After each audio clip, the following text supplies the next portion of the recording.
Líderes europeus dão garantias de segurança à Ucrânia, prometem mobilizar uma força armada para defender Kiev em caso de ataque russo. A Comissão Europeia está decidida a assinar o acordo Mercosul antes do final do ano, mas França continua a ser grande opositora. O presidente norte-americano Donald Trump assina a ordem executiva que designa o fenantil como arma de destruição maciça. Donald Trump processa a BBC em 10 mil milhões de dólares. Presidente dos Estados Unidos acusa a emissora britânica de difamação e práticas desleais.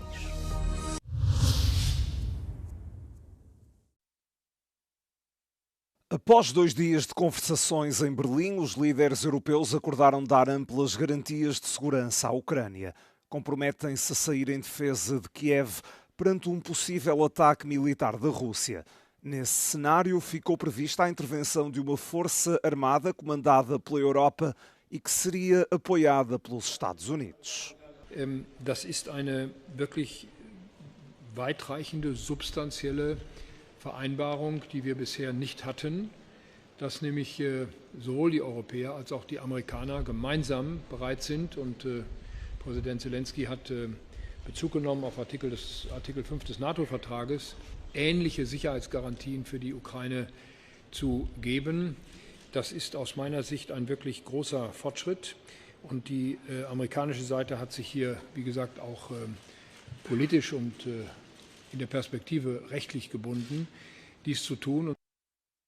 As garantias de segurança incluem também um mecanismo liderado pelos Estados Unidos para monitorizar um eventual cessar-fogo e a adesão da Ucrânia à União Europeia. We're trying to get it done, and I think we're closer now, and they will tell you that they're closer now. We had numerous conversations with President Putin of Russia, and I think we're closer now than we have been ever. O presidente ucraniano reiterou que os territórios são a questão mais difícil das negociações. Se Moscovo rejeitar a proposta, Zelensky vai pedir aos Estados Unidos que apliquem mais sanções à Rússia e forneçam mais armas à Ucrânia, incluindo de longo alcance. O avanço diplomático em Berlim ocorre dias antes de os líderes da União Europeia se reunirem numa cimeira crucial em Bruxelas. Vão decidir como angariar 90 mil milhões de euros para financiar as necessidades orçamentais e militares de Kiev para 2026 e 2027.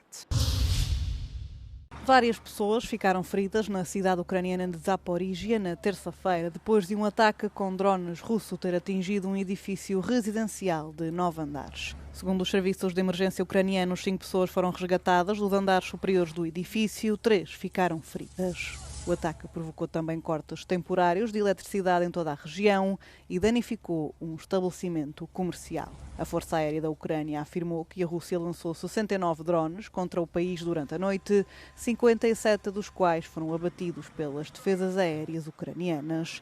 Em Odessa, os trabalhadores do setor da energia restabeleceram o fornecimento elétrico a 330 mil famílias na terça-feira, depois de os ataques russos terem visado infraestruturas energéticas no dia anterior. Ainda assim, cerca de 280 mil famílias continuam sem eletricidade.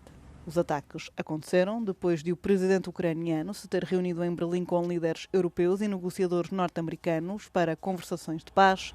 Volodymyr Zelensky anunciou que um acordo finalizado poderia ser apresentado ao Kremlin dentro de dias.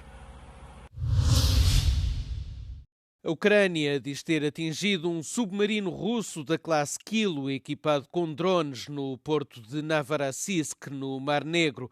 O Serviço de Segurança SBU diz que os drones Subsea Baby danificaram gravemente a embarcação Varshavianka 6363, colocando-a efetivamente fora da ação. O submarino, avaliado em cerca de 340 milhões de euros, transportava mísseis de cruzeiro calibre, usados para atacar cidades ucranianas e infraestruturas energéticas.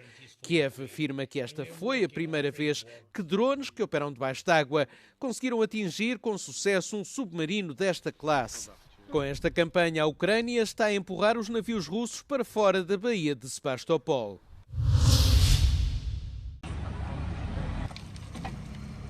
Pelo menos 45 corpos foram retirados destes destroços na cidade de Gaza na segunda-feira. Aqui estava erguido um edifício residencial destruído por Israel cerca de 2 meses após o atentado do Hamas de 7 de outubro de 2023. Os familiares das vítimas afirmaram que mais de 100 pessoas se encontravam no local quando do ataque. A Defesa Civil palestiniana pede mais escavadoras para acelerar a recuperação dos corpos de milhares de palestinianos. Estima-se que mais de 9.500 cadáveres ainda não foram recuperados na faixa de Gaza. Segundo as Nações Unidas, mais de 60 milhões de toneladas de escombros precisam de ser removidos. Israel alega que o Hamas pode usar máquinas pesadas como armas de guerra. Por isso, restringe a entrada de escavadoras no exclave palestiniano em violação do cessar-fogo. A tragédia aconteceu na segunda-feira, no resto de chão de um prédio em Trévoux, cidade nos arredores de Lyon. Uma explosão ditou a morte de 2 crianças de 3 e 5 anos, filhas de pai português. D'un coup, j'ai entendu un gros boom et j'ai reçu des briques de verre par derrière. J'ai tourné, les fenêtres étaient sorties. J'ai évacué toutes les personnes âgées on a fait comme on pouvait. On est sorti, on a vu le hall de l'immeuble qui était ravagé et ça criait et on est rentré plus ou moins à l'intérieur. On a essayé de maintenir un maximum de personnes dehors en faisant évacuer le maximum de personnes qui étaient encore coincées à l'intérieur. C'était le chaos et ça sentait le gaz à l'intérieur. Cerca de 30 pessoas foram atendidas pelos serviços de emergência, a maior parte em estado de choque. O governo português confirmou a morte das crianças lusodescendentes, com o Presidente da República a apresentar também condolências à família.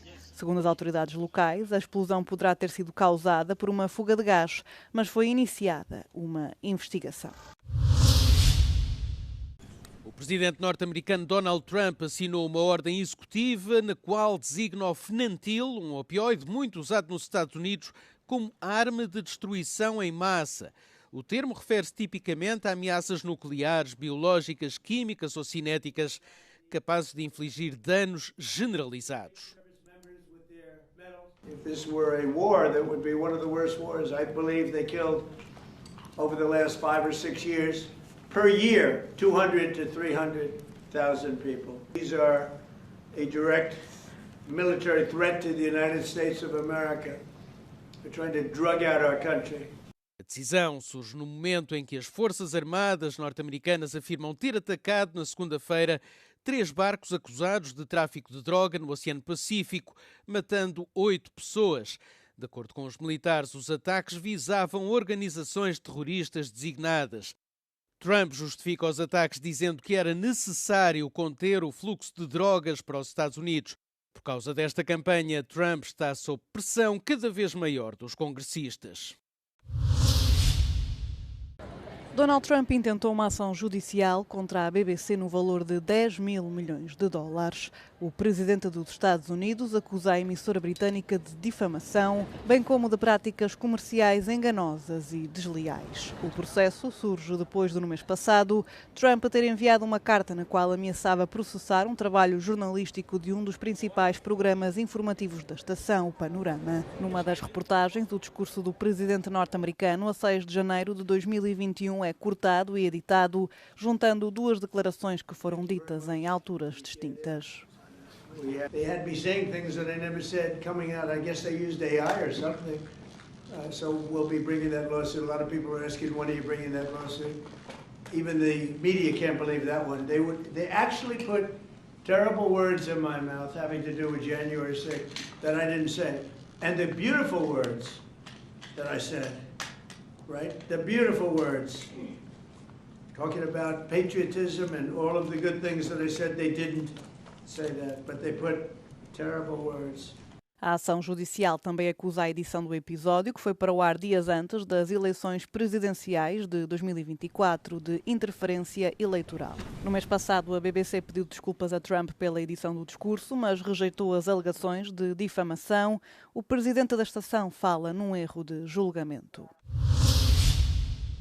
Contam-se pelo menos 15 vítimas mortais no ataque na praia de Bondi, na Austrália. Várias pessoas continuam internadas, 6 delas em estado crítico. É para já este o balanço do ataque classificado pelas autoridades como terrorista e antissemita. A polícia já identificou os 2 atacantes. São eles Sajid Akram e Navid Akram, pai e filho. O pai de 50 anos foi morto a tiro pela polícia no local, enquanto o filho de 24 está em estado crítico. O mais velho tinha licença de porte de armas de fogo para caça recreativa. O filho era conhecido das agências de segurança australianas. O primeiro-ministro australiano prometeu endurecer as leis de controle de armas após o ataque que está a chocar o país. The type of atrocities we saw yesterday can't be tolerated, and it's not fair that any section of the community cannot go around their usual way of life. I understand, and the New South Wales Police understand, the fear that is currently within that community, and I think it's really important that we show the resolute support for the communities. No local da tragédia seguem-se as homenagens às vítimas. Bandeiras australianas foram hasteadas a meia haste em todo o país, que segue de luto perante um dos atentados mais mortíferos da sua história. Outros permanecem em choque. We were running up behind me. I could just hear the gunshots and they're just so loud. And we didn't know which way that they were shooting, so we were running on the open road. And I just, images are just flashing. I'm I just need to get my family safe, so we're just running with heaps of people. O ataque aconteceu na tarde de domingo, quando 2 homens armados abriram fogo contra a multidão reunida num parque próximo da praia, uma das mais movimentadas e turísticas do país, num evento para a celebração judaica do Hanukkah.